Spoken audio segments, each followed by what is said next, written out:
Congress party నాయకులు పోలీసుల్ని అడ్డుపెట్టుకుని అరాచకాలు సృష్టిస్తున్నారని, బీఆర్ఎస్ నాయకులు కేసుల పేరుతో భయభ్రాంతులకు గురి చేస్తున్నారని మాజీ ఎమ్మెల్యేలు పుట్టమధు, కోరుకంటి చంద్ర ఆగ్రహం వ్యక్తం చేశారు. పెద్దపల్లి జిల్లా మంతిని మాజీ మార్కెట్ చైర్మన్ పుదారి సత్తయ్యగౌడ్ అరెస్టుకు వారు తీవ్రంగా వ్యతిరేకించారు. సోషల్ మీడియాలో పోస్టులకు వ్యతిరేకంగా పోలీసులు సత్తయ్యగౌడ్ ను అరెస్ట్ చేసి జడ్జి ముందు హాజరుపరచగా కేసు నిలవకపోవడంతో మాజీ ఎమ్మెల్యేలు పోలీసుల తీరుపై వ్యతిరేకంగా నిరసన వ్యక్తం చేశారు. అధికారాన్ని అడ్డం పెట్టుకుని మంత్రి శ్రీధర్ బాబు మంత్రి నియోజకవర్గంలో శాంతి భద్రతలకు విఘాతం కలిగిస్తున్నాడని ఆరోపించారు. దుద్దిల్లా శ్రీధర్ మూడోట్లున్నటువంటి వ్యక్తి ఎప్పుడు అధికారంలో ఉంటే అప్పుడు ఈ సమాజాన్ని అణచివేస్తూ, ఈ సమాజాన్ని తొక్కిపెడుతూ, ఎవరు మాట్లాడితే వాళ్ళని జైలు పాలు చేస్తూ రాజ్యమేలుతున్నటువంటి దుద్దిల్ల శ్రీధర్ 10 సంవత్సరాలు ప్రశాంతంగా ఉన్న మంత్రిని అల్లకల్లోలం చేస్తూ ఉన్నాడు. నీ జోకర్ తమ్ముడు నువ్వు కలిసి మా మీద రౌడీ షీట్లు ఓపెన్ చేయించిన నిన్ను వదిలిపెట్టినాం బిడ్డ. ఆ రోజు నీకు అడుగులకు మదుగులు తిన్న పోలీసును కూడా వదిలిపెట్టినాం.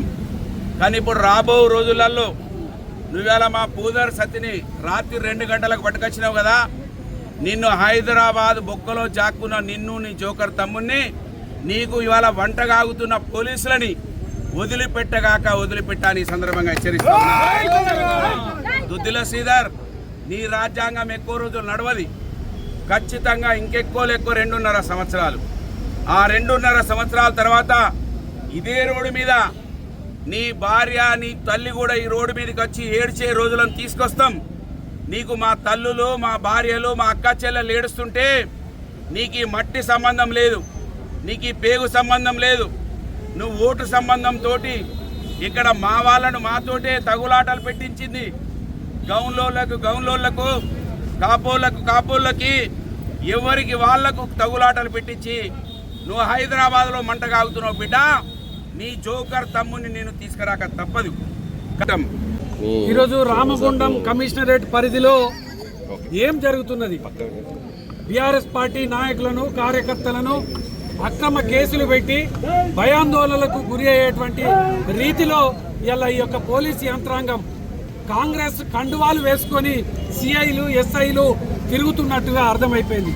ఇలా వాళ్ళు పెట్టినటువంటి కేసు, పూదరి సత్తయ్య గౌడ్ మీద పెట్టినటువంటి కేసు జడ్జి రిజెక్ట్ చేసిండు అంటేనే మీరు అవమానపడాలి. మీరు ప్రజాస్వామ్యంలో జరుగుతున్నటువంటిది ఏంటిది? చట్టాలు ఎటుపోతున్నాయి? నాయకులను, కార్యకర్తలను భయభ్రాంతులకు గురి చేయడమేనా మీకు ఇచ్చినటువంటి పోలీస్ యూనిఫామ్? అందుకేనా మీరు డ్యూటీ చేస్తున్నది? ఇలా శ్రీధర్ బాబు గారు చెప్తారు కావచ్చు, ఇలా మక్కన్ సింగ్ గారు చెప్తారు కావచ్చు, ఎవరు చెప్పినా ఏం చెప్పినా మీరు రేపటి కాలంలో మళ్ళీ బీఆర్ఎస్ పార్టీ ప్రభుత్వంలో పనిచేయాల్సిందే. మీరు చేసేటువంటి ఈరోజు ఏ విధంగా అయితే ఇబ్బంది పెడుతున్నారో మీరు అందరు కూడా శంకరగిరి మాన్యాలకు పోక తప్పదు. మీకు తగిన మూల్యం మీరు జీవితంలో చెల్లించుకోక తప్పదు.